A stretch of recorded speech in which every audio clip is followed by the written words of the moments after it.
Before we kick off our panel discussion, I would like to introduce all our speakers at this panel.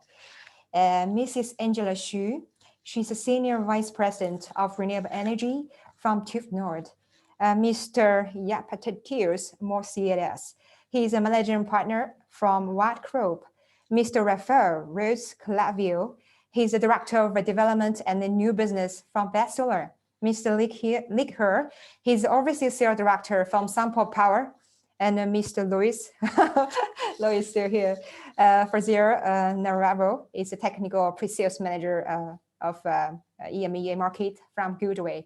So I leave my floor to you, Yapatius. And yes, would you like to introduce yourself, please, first? Thank you. Hello, everyone. From my side, my name is Yapatius Morciades. As Jessica said, I'm the Managing Director of Wattgroup. Wattgroup is a development platform, a part of Zero Generation and Macquarie GIG Group, concentrating mainly in Southeast Europe and partly in the UK.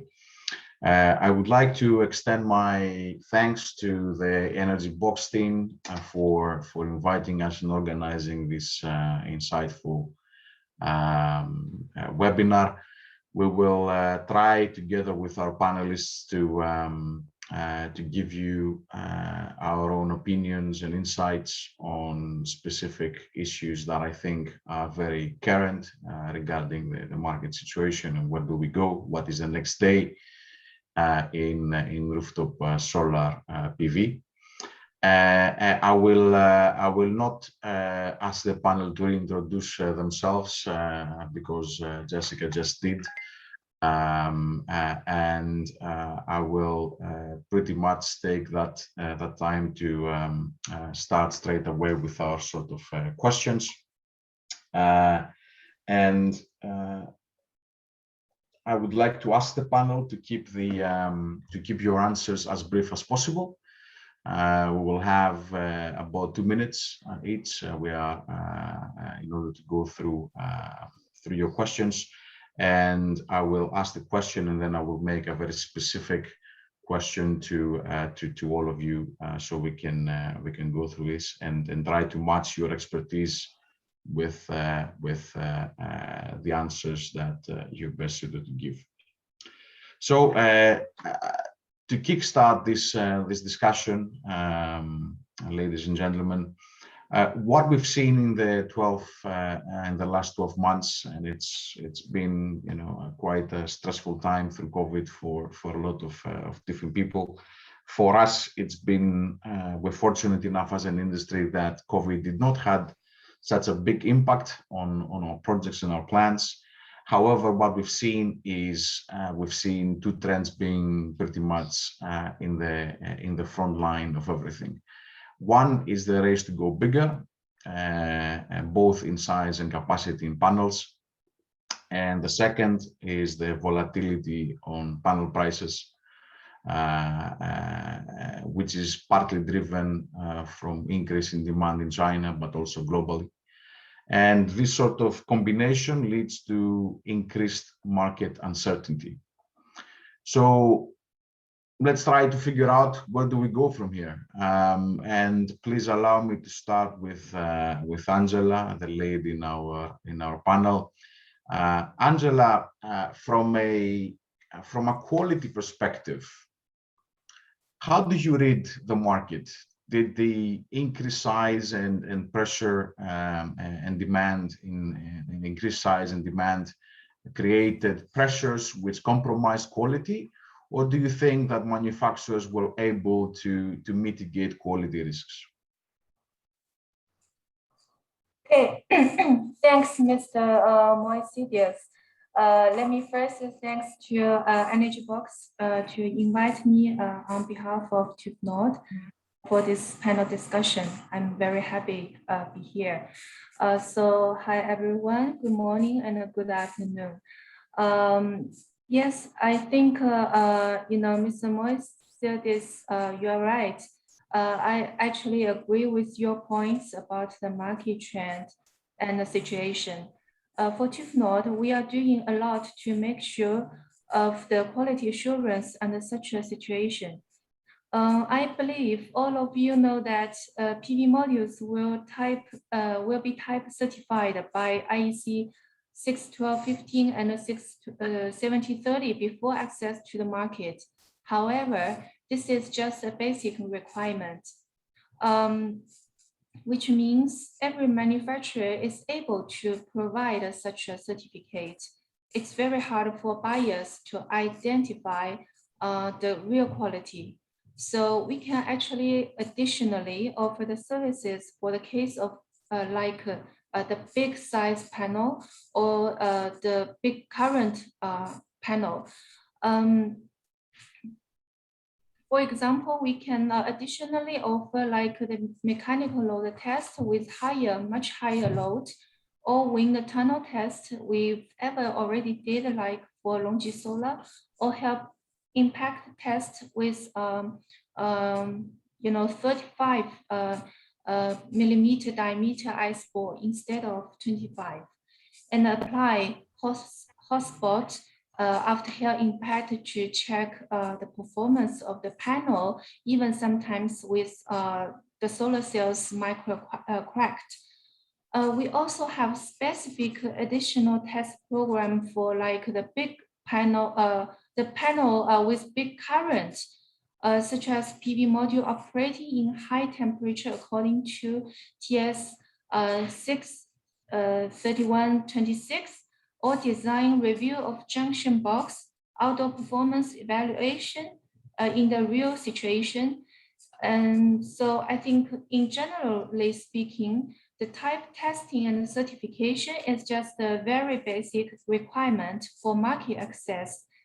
For quality matters, it needs more additional check in consider of the detailed situation of application. So this is my opinion from my side. Yeah, thank you. Okay, thank you very much. Nick, coming to you as a panel manufacturer, every technology has a limit. Have we reached the limit in the existing panel technology? What do you see the sizes of panels? How do you see the next sort of generation? Where are we going to go? Are we going to reach 800 watts, 900 watts? Where is the limit? And what sort of prices can we expect in the next, 6 to 12 months? Thank you, Padios. Thank you, Jessica. Thank you all. In my opinion, I think for photovoltaic modules as a product which needed to be used more than 25 years, customer value can be only achieved under the premise of reliable. I think so. If we continue to increase the module size, I think it should be abandoned because it has a risk. For super larger size module, will be mainly reflected in the mechanical load performance and also for the transportation and the installation. For example, with the further increase of the module length and the width, the strength of the frame will be increased around 17%. So if there has hurricane, heavy snow, or large hail, or other bad climate, it will cause the problem. Maybe the frame will be tearing or bursting. So it will bring huge economic loss for the owners. So, and secondly, for the area of super-sized module is sometimes even more than maybe 3 square meters. It's too big. For installation and loading and unloading, it will have a problem. It can also cause the serious safety accidents for the workers. So we don't think the module size is the larger the better. It should return to the, how can I say, the safe and feasible, optimizing the electricity cost with the higher efficiency of the modules. some of the power, we control the internal loss under the optimal module size. At present, the average efficiency of our modules is over than 20.6%, which represents the higher level of the industry. We also take consideration for safe loading and unloading limit request, for the ship or train delivery. With optimized system design, it can effectively save the transportation cost, labor and land cost, and other investment. That's my opinion. Okay, thank you very much, Nick. Let me ask Rafael, because Nick didn't say anything on the price, but then Rafael might give us a bit of insight on that. Rafael, how does the price volatility in the last 6 to 12 months impacted you as a wholesaler? And also the execution of projects. I'm sorry.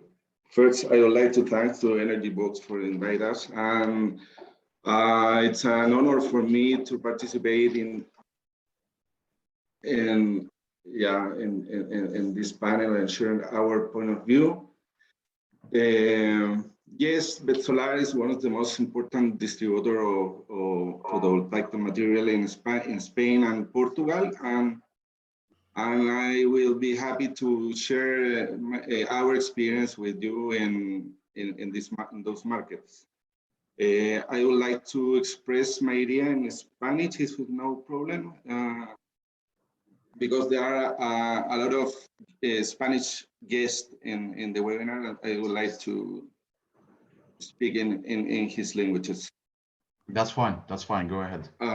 Desde el punto yo estoy totalmente de acuerdo, nosotros estamos totalmente de acuerdo que orientado hacia el canal de distribución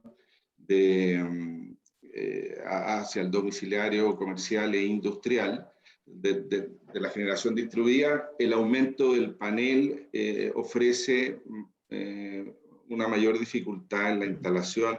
Difficulties in installation rather than benefits, more difficulties rather than benefits. So I agree that this competition to increase panel size does not really make a lot of sense. It would only really make sense in sort of utility situations. In terms of the prices, volatility, we have a very complex situation. We were coming for a long time from, we were seeing that prices were decreasing in the modules, and in the last year, this became absolutely crazy. And so it is very difficult to have a reasonable explanation for the end user as to why there has been these changes in the prices. So for us as distributors, together with the manufacturers, need to have some criteria for stabilizing prices as much as we can, because projects have certain times that require to be, from the time they're designed and until the decision is made and until they're finally implemented, there are certain times entailed here. And so the market has suffered because of this volatility in the prices. It has suffered, and there's been stress in the relationship with the customers. And obviously everyone has been able, or everyone needs to be able to try to establish stability in the prices for the short term and long term. There is a Spanish channel for those who would like to hear the conversation in Spanish, but also there's the English channel for those who want to continue here. Luis, what is the opinion of the inverter manufacturers? I mean, surely the increase in size in panels and in voltage creates issues to you guys, are you able to keep up and follow up with developments? How does the panel manufacturers see this sort of trend? Hi, Patrios. Well, it's a challenge. It's a challenge for all the inverter manufacturers because it's clear for everyone that these new models that we have in the market already and those who are coming for sure bring us a very high current to manage to convert, and that is a challenge. But the most important thing that is we find it a positive challenge, because force us or make us to do our best. And basically, the most important thing is the quality of the components. I mentioned during the presentation the thermal behavior. In my opinion, is one of the key points, and the thermal behavior of the inverter, and that is basically depend first of all of the programming and the know-how of the inverter manufacturer, but also of the quality of the components. It's a challenge, but I think we are good. And I would say that the most relevant inverter manufacturer, we are in the track following this trend of the new current models that are coming. Luis, just to add on that point, I mean, surely this sort of research and development that you're forced to deliver through the size of for the increase of size in wattage and also in voltage, it has an inherent cost for you guys, for all the inverter manufacturers. So in that sense, maybe in the interest of our audience, are we going to see any increase in prices per watt in inverters, or the companies like you who are the leaders in what you do will somehow absorb the research and development costs and continue providing competitive or cost competitive products? So far, I would say that at least in our case, we absorb that impact so far, but will depend, will depend on how the procurement and the R&D and quality teams they are able to anticipate the new developments, the new requirements, etc. And this is also already connected with the shortage that we have seen in the market about some minerals and some components, right? That all of us has been affected. But in that case, at least in Goodwe, we are lucky because in the factory and all the relevant teams anticipated and they work in advance about this shortage of materials that in the market has been impacted, right, in the prices. And there is a second factor regarding the price, the pricing in the market, that in this second factor affect all of us, no matter how good you are anticipating the trends, how good you are in quality and so on. And it's the speculative prices of the containers, maritime containers.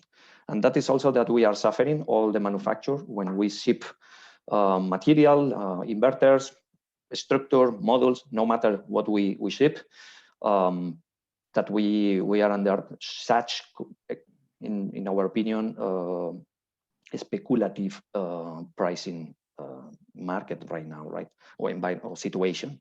That is something that is already affecting, and in that case, there is an impact in the end user or in the installer. Yeah. So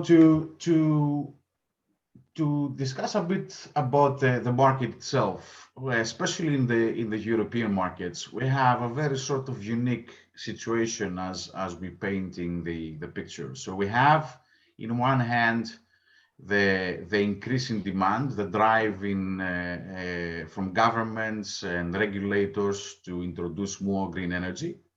On the other hand, you've got governments that are actually taking away the subsidies or reducing the subsidies. So we are in a full, mature, unsubsidized mode.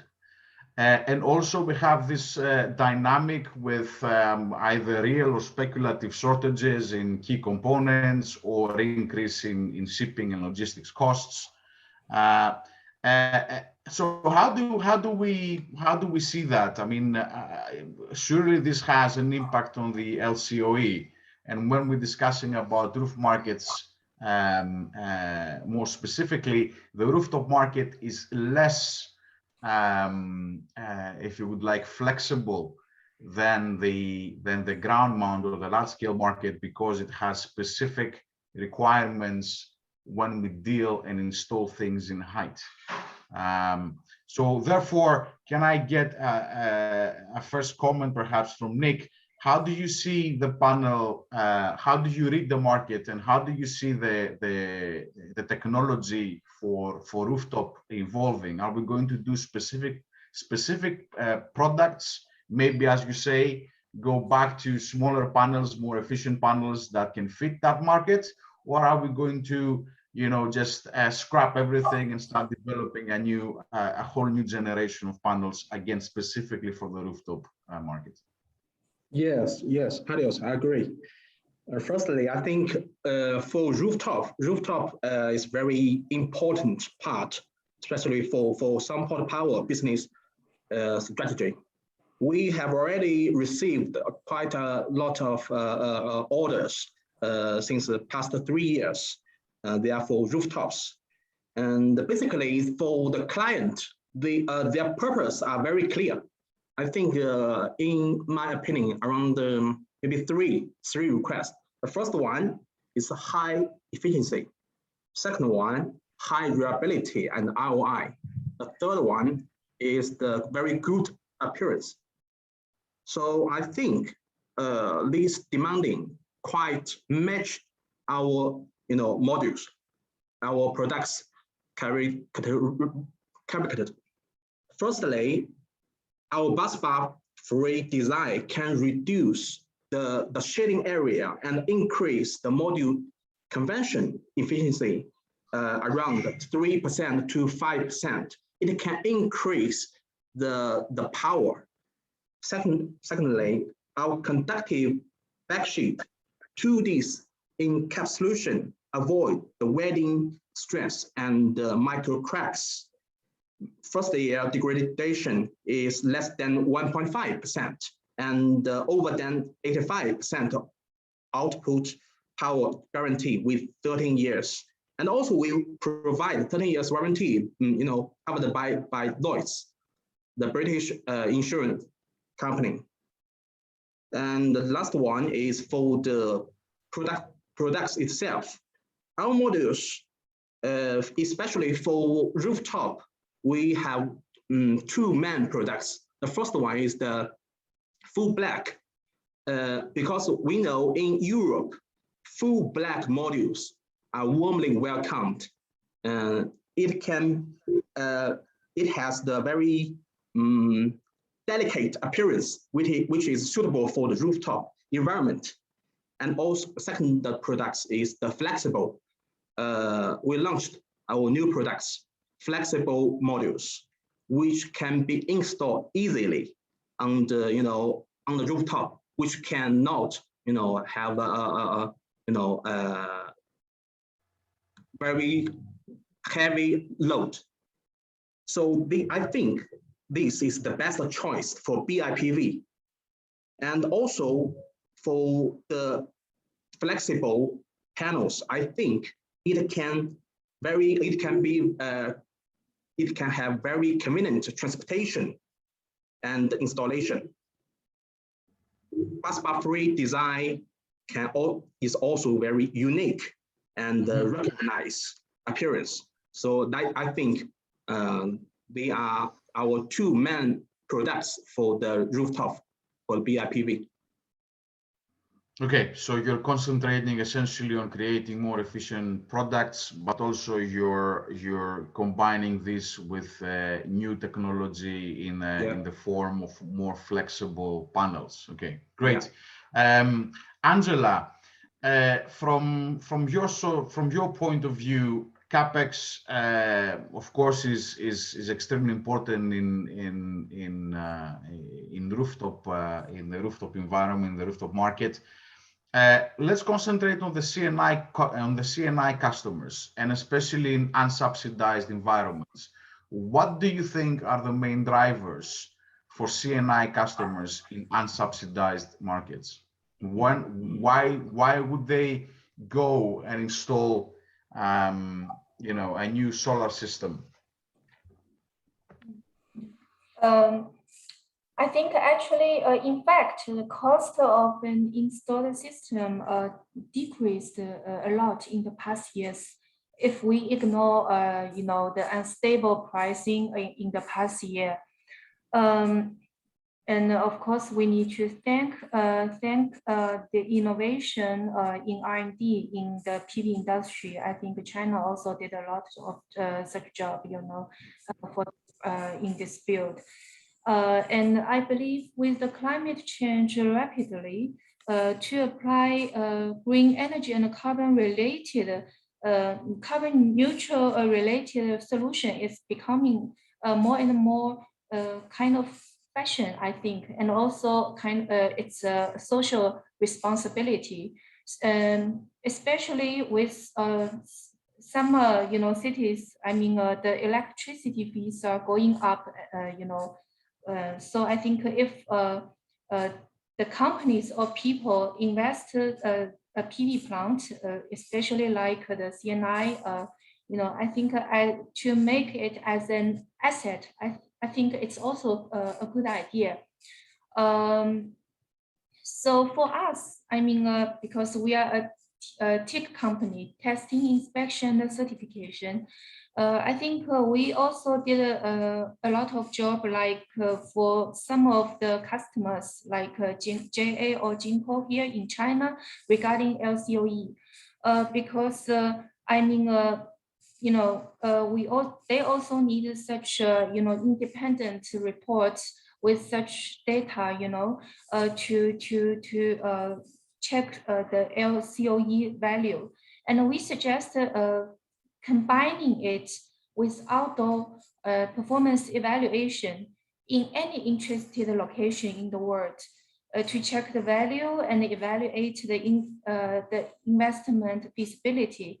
Because the outdoor the performance evaluation means, you know, we can demonstrate maybe a small system, but actually it's the same. I mean, just the capacity is smaller, but it's the same grid connected, and we can check like the performance of the product, whatever the PV modules or the inverters or the other you know, products.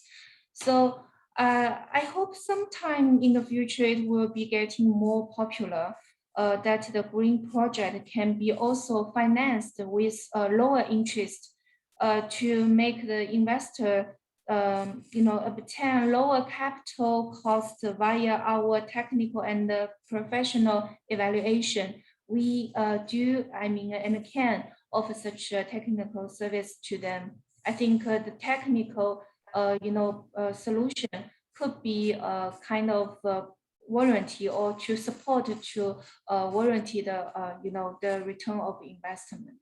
Yeah. Excellent. Thank you for that, Angela. I will go to Rafael and ask him to give us his Spanish experience.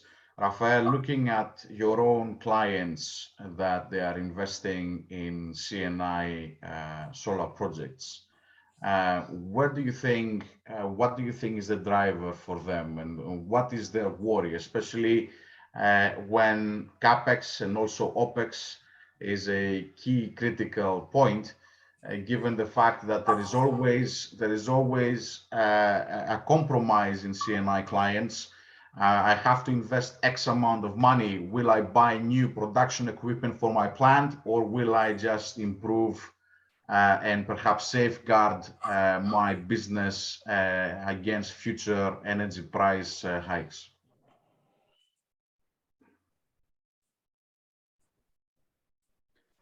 La situación en España desde el año 2019, donde se promulgó el nuevo decreto que quitaba el impuesto, digamos, a lo solar, transformó en forma exponencial el mercado, particularmente en el tema del autoconsumo, que ha crecido consistentemente al doble en el 2019, lo que se había hecho en el 2018, y un 30% durante el 2020, a pesar de que hubieron 3 meses que por el confinamiento no se podían hacer instalaciones. Y este año, a mitad de año, ya llevamos un 30% más de lo que se hizo todo el año 2020.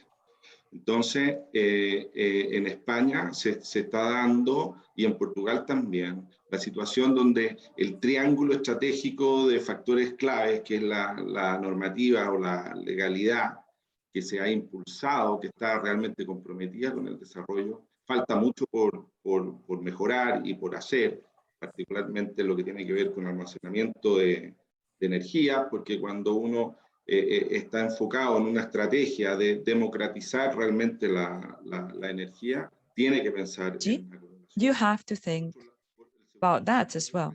The second factor is the profitability, cost effectiveness of the plants, because the high energy prices is a bit like a subsidy for renewables.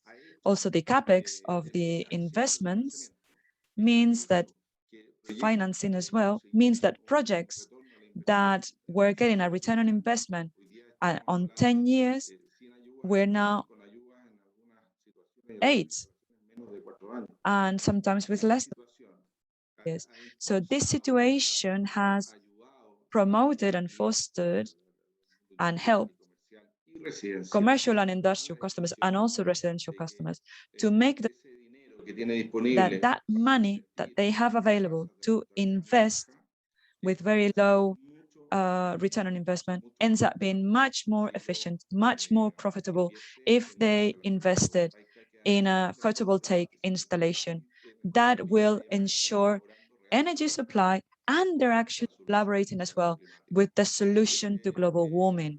And so third factor,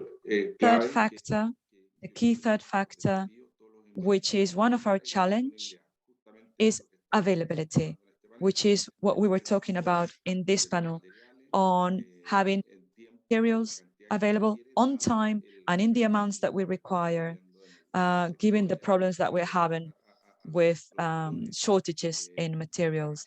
And thus where we're looking at the producers who are doing their jobs, but they're suffering from lack of supplies in their supply chains, the transport costs that we were mentioning, and for us, the distribution and our also a network of installers that needs to become more professional and improve their skills so that they can do great installations. And you will allow us one more question, final question to Luis. We're running a bit over the time, but I think everybody's still with us. Luis, when we discuss about rooftop systems, there are a couple of key areas. One is the lifetime of the systems and the components, and also the reliability and the simplicity in maintenance. So we're talking about OpEx.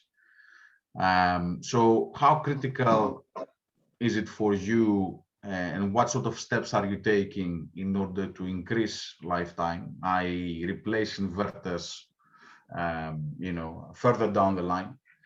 And how do you help the installers, the owners, operators to have better visibility on their system, and even try to create some predictive analytic situations where someone can see that a component is in distress, and then we need to take preventive measures before failure? Well, it's a very good question. For sure, the LCOE is a key topic, right? A hot topic in any CNI and utility, of course, project. And regarding the capex, I have to say that it's a matter of developing new features of the inverter. For instance, I'm going to mention, I'm not going to go in details, but to mention the oversizing with a given power peak in a rooftop. If we optimize the rooftop, if you are comparing two inverters with one with a given oversizing capacity and another one with a higher DC oversizing capacity, that higher DC oversizing allow you to reduce the number of inverters. for the same project. So what is a clear positive impact in the capex? A really important factor, right? That is the oversizing. What is the oversizing factor? No, you're talking about oversizing, and I'm jumping into you. What is just briefly? What is the oversize factor that you usually see? Let's take Spain, for example. Depend of the philosophy of the EPC, depend of the location as well. But I would say that in rooftop for sure 1.3, 30% at least. Yeah. In our case, the portfolio we can oversize above 50%, up to 50%, and it depend of in some cases depend of the configuration you are working on. You can even oversize that 50%. You know? So it's a clear factor. Other manufacturer has the same or similar this oversizing, but this oversizing is a key topic to potentially reduce the number of inverter, which is a clear impact in the capex. Other features, the input voltage. It's not the same 1000 at 1100 volts or 1500 volts, because you can extend the stream. That means reduce the cabling, etc. These little things, if you summarize, you know, you can consolidate a good project design considering these little things as an impact in the capex. Regarding the opex, the lifespan of the inverter depends clearly of the component first, the quality of the component, and second the design and installation process and procedures.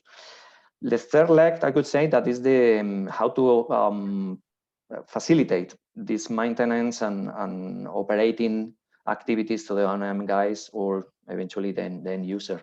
In our case, we are developing in a continuous developing of the platform of SEMS portal. That is not only a monitoring system. Actually, the acronym is Smart Energy Management Systems. Has been the architecture of the portal of the platform. It's not only for monitoring; it's also for management. We are in a continuing process of implementing new solutions, like, for instance, as you mentioned, Ipatios, the stream level monitoring that allow the worker to, in a remote area, to access what is going on, you know, in a stream, the stream level, right? But it help a lot. Also, new features that we are working on it in preventive diagnosis, etc. Right? That is something that is no doubt that we are taking that way, and all the market is in the same direction as well. Mm-hmm. Excellent. Jessica, do we have time for a final comments from our panelists, or should we wrap up the live session?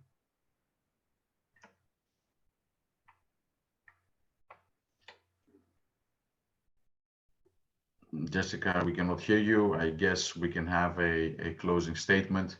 Angela, starting with you. Can I have your final thoughts on rooftop solar? Where do we go from here? Okay. Nowadays, you know that actually we have a lot of new technologies or products, you know, we've already seen in the past years, and also we can foresee in the coming years. I think especially those top manufacturers, they every year invest a lot of money in the R&D. So I think for the market, actually, this is good, because we like the innovation, and also such innovation actually can create more future, for PV development. But you know that for all those new things, actually, we don't have so much practical experiences. So I think for us, as a third party, sometimes you can see that the industry actually develops so fast that we cannot find a right standard, or we say an international standard to work for such new technology or products. So actually, we also have such a procedure. We have the R&D team, and also we study the new product and technology, and we know the procedure or the process, the relevant requirements. So we develop the internal standard. so that finally, we can help and support the customers to qualify and certify the new product to support them access to the international market. I think this is quite important. So I also would like to suggest here that we are also will be very happy if you can involve us in the very early stage, like in the R&D, so that we can give you some suggestions from our side and to shorten the lead time for certification. And this is will definitely help you, your product, with shorter time and access to the market. And this could be, what we are doing. I mean, everything is for the sales support. Yeah, that's my point. Thank you. Excellent. Thank you for that, Angela. Rafael, your final thoughts on the next day in rooftop solar? Yeah, the rooftop solar. Actually, this the product. Angela, sorry, it was a question for Rafael. Oh, sorry. Mira, nosotros estamos, por ponerlo en una palabra, entusiasmadísimos. We are enthusiastic because the future that we see for our industry, we think we're just beginning. We think that we are facing a world and an industry that is going to grow a lot. Solar technology is mature, is here to stay, and all we have left to do is find smart solutions, the right business models to continue developing and to continue having the growth rates that we're having so far. Particularly, I'm talking about our experience as a solar grid for the commercial and industrial and residential markets. We see a huge opportunity for the future. We are very happy. We're very happy to work with our partners in Portugal and Spain, and we hope to continue to work as enthusiastically generating clean power for the world. Luis, your final words on next day in rooftop solar. Well, it's a challenge, this new trend of new modules and also the economical scenario. But I would say that it's a positive. Let's take it like a positive challenge for everyone. From inverter manufacturer, it is obviously to develop new inverters, but it's positive. Also, during the panel we have already mentioned the cost of electricity push, and it's a positive push for us. It's a positive win in our daily scenario.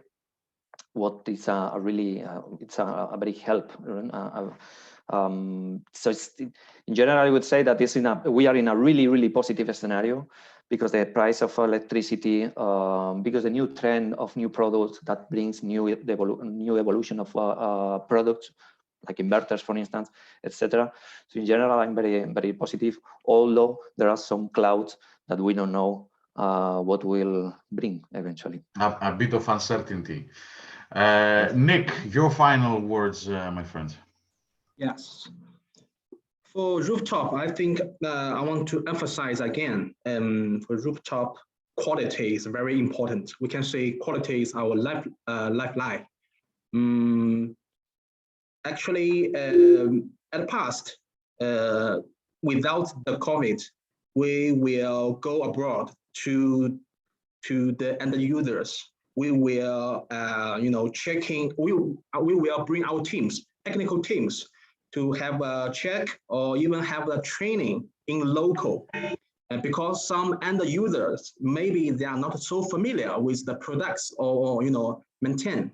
So I think it is a good way. Even now, we cannot go abroad or have some traveling restriction, but we can still have the online training. So I think for rooftops, we should have a good consideration for the client. And we should match their needs. Excellent. So to wrap things up and try to summarize what all of you have said is that there is actually a bright future driven by market conditions, whether it could be increase in electricity prices due to our dependence in fossil fuel. We still don't have enough renewables and storage capacity. We're still heavily dependent in gas in Europe, for example, and hence we have the price hikes. But also positive because we are forced to go down the route of innovation and research and development of new products, but still a bit uncertain from a finance point of view due to either speculative, as we said, or real situations in shortages of key components like the semiconductor shortage that we have around the world, but also the shipping and logistical costs that might create uncertainties, not only on the finance side, but also on the realization of the time for realization of new projects. So on that, I would like to again thank Energy Box and Jessica for inviting and organizing this panel. And Jessica, over to you for your Q&A session. Thank you so much. Thank you all for the exciting debate with each other. Thank you.